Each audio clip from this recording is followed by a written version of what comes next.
இப்போ பார்க்க போகிறது அப்படின்றது மீன ராசி. மீன ராசிக்கு சனி பகவான் வந்திருக்கிற இடம் 12ஆம் இடம். மீன ராசிக்கு உண்டான குரு பகவான் இருக்கிறது அவருடைய 2ஆம் இடம். அடுத்தது ராசியிலேயே ராகு இருக்கார். என்ன இந்த ராகுவுக்கு என்ன ஒரு விசேஷம் அப்படின்னாக்க, குருவோட வீட்டில் இருக்கிறதுனால கோதண்ட ராகு அப்படின்னு பேர். ஒருத்தருக்கு திருமணம் நடைபெறணும் அப்படின்னா சனி தொடர்பு வரணும், அடுத்தது வியாழன் நோக்கு என்ற குரு பலம் வரணும். அப்போ இந்த மீனராசிக்காரங்களுக்கு 2 வந்துருச்சு. எப்படி சாமி? 12ல் விரயச்சனி. அப்போ இந்த விரயச்சனி சுப விரயங்களை செய்வார். சுப விரயங்கள்னால் என்ன?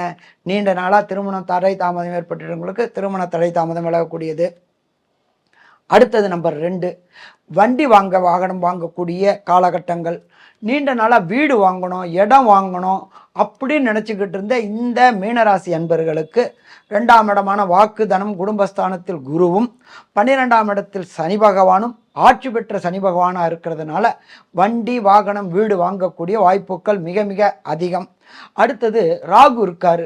ராகு என்ன ஒரு விசேஷம் அப்படின்னாக்க, மீன ராகு அப்படின்றத பொறுத்தளவுக்கு கோதண்ட ராகுவா இருக்கார். கோதண்ட ராகுவா இருக்கிறதுனால வெளியூர் வெளிமாநிலம் வெளிநாட்டுக்கு இத்தனை நாளாக பயணம் செய்யணும்னு நினச்சிக்கிட்டு இருந்தவங்களுக்கு அந்த வாய்ப்புகள் அத்தனையும் கிடைக்கக்கூடிய வாய்ப்புகள் உண்டாகுமா? உண்டாகும்.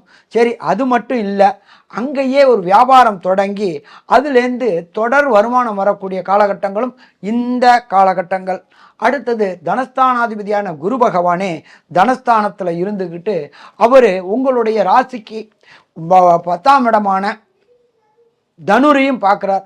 அப்போ நிரந்தரமான வேலை கிடைக்கக்கூடிய வாய்ப்புகள், தொழிலில் ஏற்றம் கிடைக்கக்கூடிய வாய்ப்புகள் அத்தனை உண்டு. சரி சாமி, ஒரு சில மீனராசி என்பவர்களுக்கு தசாநாதனோ புத்திநாதனோ அந்தரநாதனோ சூட்சமநாதனோ சரியில்லை அப்படிங்கிற டைம் வரும்போது என்ன பண்ணணும் அப்படின்னா, ஒன்றும் பண்ண வேண்டிய தேவையில்லை. நம்ம தேனி மாவட்டத்தில் குச்சனூர்னு ஒரு இடம் இருக்குது. ஏன் சாமி அவ்வளோ தூரத்தில் சொல்கிறீங்க? அந்த குச்சனூர் உள்ள சனி பகவானுக்கு தனி சன்னிதானம் இருக்குது. அப்போ அந்த தனி சன்னிதானத்துக்கு போயிட்டு சனீஸ்வர பகவானுக்கு ஒரு அபிஷேகம், பால் பன்னீர் இளநீர் அபிஷேக திரைவங்கள் இதை வாங்கி குடிக்கணும். எத்தனை ட்ரிப்பு போகணும்? இந்த சனி பயிற்சி 2 ஆண்டு, அதனால் 6 மாதத்துக்கு ஒரு ட்ரிப்பு அதை போயிட்டு வந்தீங்க அப்படின்னு சொன்னாக்க வர பிரச்சனையும் வந்த பிரச்சனையும் சூரியனை கண்ட பனி எப்படி விலகுதோ அதை மாதிரி விலகும்.